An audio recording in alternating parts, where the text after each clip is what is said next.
Руслан Пашковский родом из Лиды. 11 августа он шел вечером домой, услышал крики и оглянулся.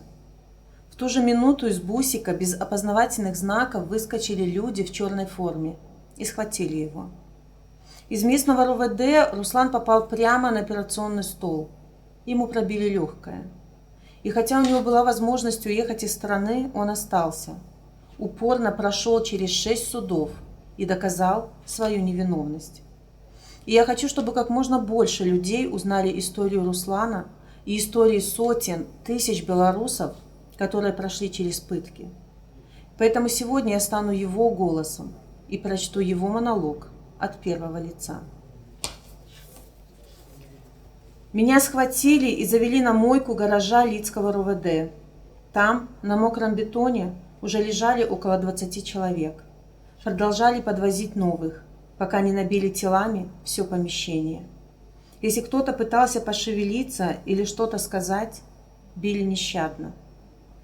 Мне нарисовали на лбу 2 черных креста и жестоко избили. Я пролежал часа 4 прямо напротив шланга. Били. Когда сознание терял, заливали холодной водой. Били. Снова заливали.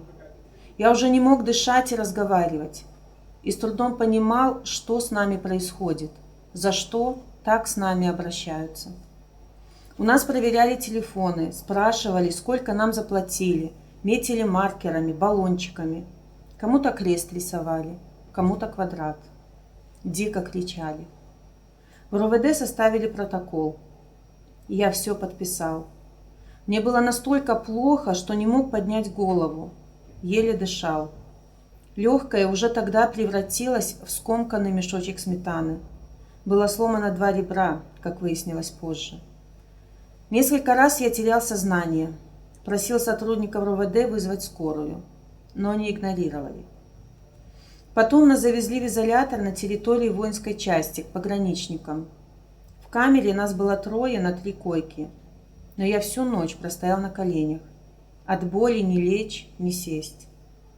Утром отвезли в РОВД, опять составляли какие-то протоколы, что-то описывали. Был суд.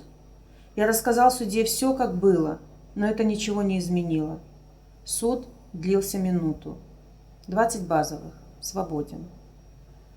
Вечером 12 августа меня отпустили. Сразу пошел в больницу. Сделали рентген.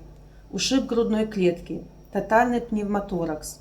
Посттравматическая пневмония. Сразу на операционный стол. Прооперировали. Поставили дренаж. Когда били, мне поломали ребра, а они проткнули легкое. Спина была вся черная. Мясо от костей поотставало. Как вышел из больницы, сразу пошел в суд, писать жалобу на судью. Долго доказывал, что я невиновен. 2 раза ездил в Гродно в областной суд. Нашел камеры наблюдения. В протоколе же было написано, чтобы я был на площади в центре города, участвовал в акции. А в реальности я находился в другом месте, в другое время. Было полное несовпадение в документах, неразбериха со свидетелями. Было 6 судов. Областной суд отменил штраф и направил дело на новое расследование в тот же суд, но к другому судье. По месту прошло еще несколько судов, где неоднократно дело терялось.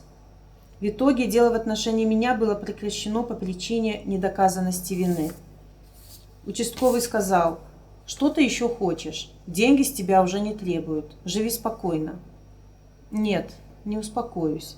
Как теперь жить спокойно? Сказали, что невозможно найти тех, кто меня задерживал, избивал, что меня привели в РОВД неопознанные люди в масках. В итоге в возбуждении уголовного дела по факту причинения тяжких телесных повреждений отказано по причине отсутствия состава преступления. Людям в Лиде я рассказывала свою историю. Они не верят, что такое могло быть. Такое же только в кино происходит. Но вот он я, живой пример.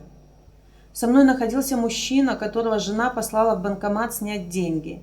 Его взяли прямо с велосипедом и били за велосипедные перчатки с обрезанными пальцами. Это для того, чтобы камни бросать. Ты террорист. Некоторые говорят: «Зачем ты это рассказываешь?» А чтобы знали. Если раньше я был аполитичен, то сейчас мировоззрение изменилось полностью. Нельзя, чтобы так было в стране. Как теперь жить дальше? Ребра срослись, легкое восстанавливается, но на душе тяжело, и доверия к власти больше нет.